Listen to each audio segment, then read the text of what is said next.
The U.S. economy is showing cracks in its facade. From the outside, it might still look strong, but beneath the surface, there are significant issues that need addressing.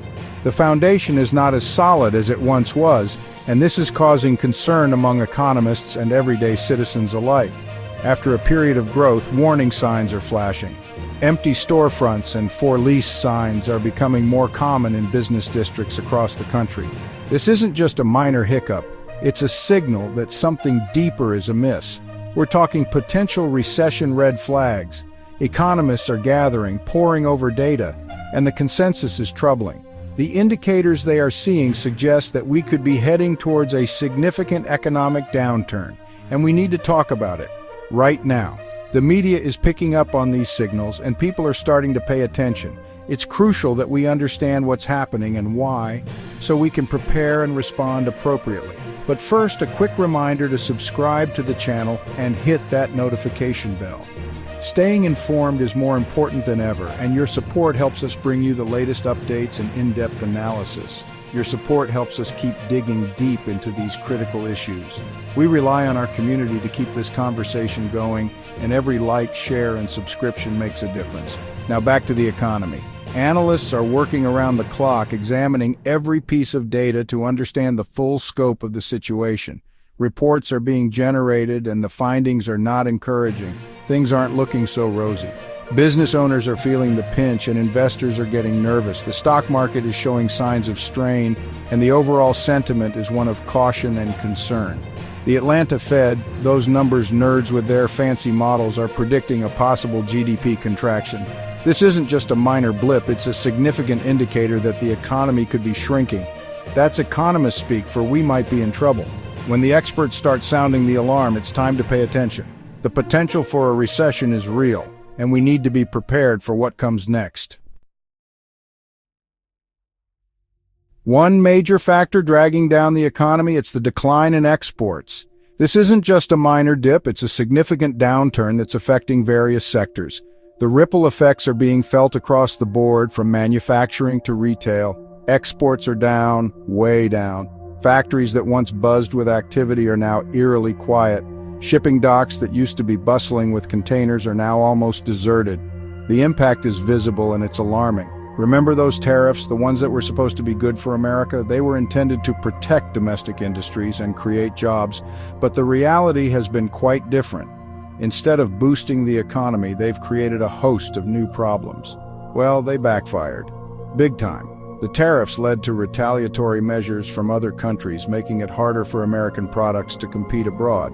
The result? A significant drop in exports and a lot of stressed business executives. Businesses rushed to import goods before the tariffs hit, creating a massive surplus of imports. Warehouses are now overflowing with inventory that was bought in anticipation of higher prices. This has led to a glut of products that are just sitting there unsold.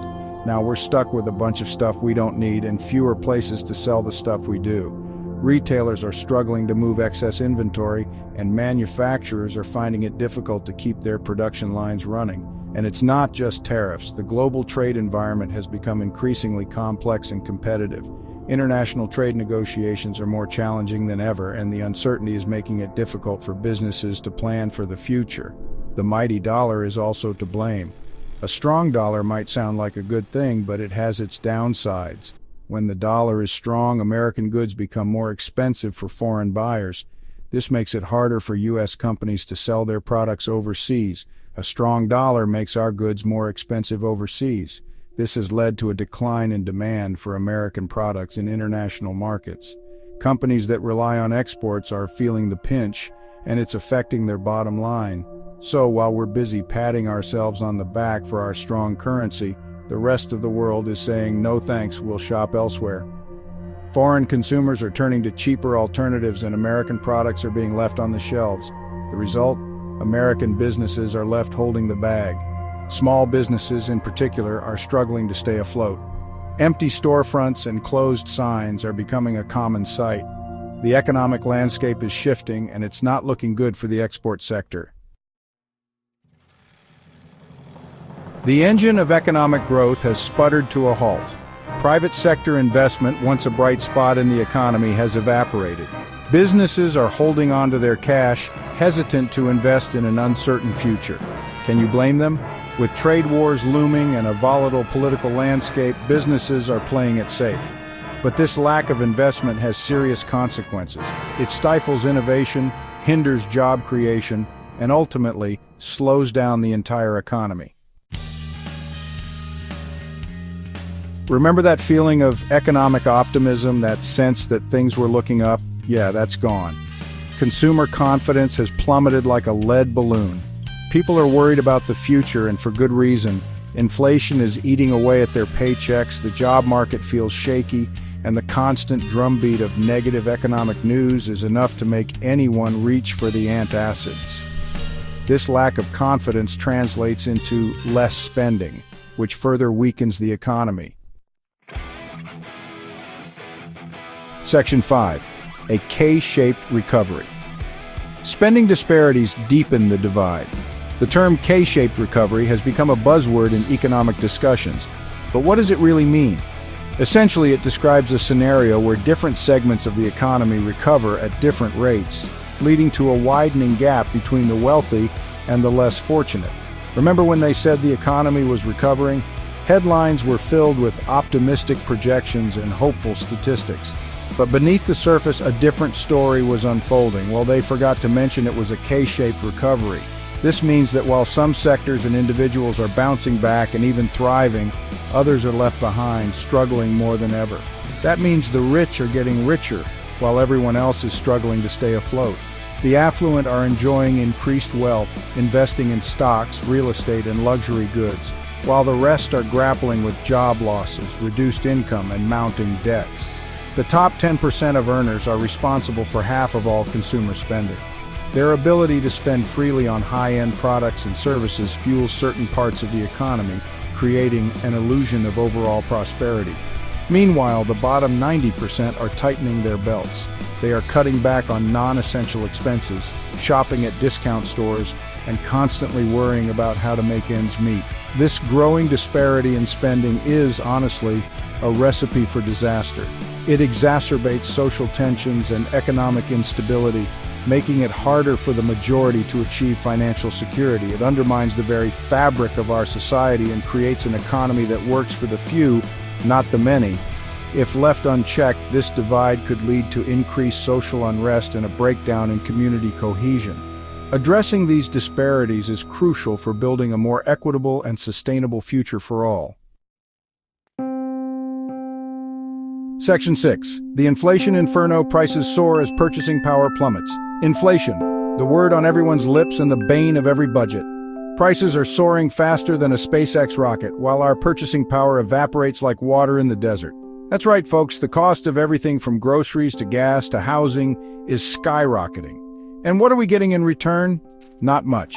Wages are stagnant, and the middle class is getting squeezed from both sides. Section 7, drowning in debt, the looming threat to economic stability.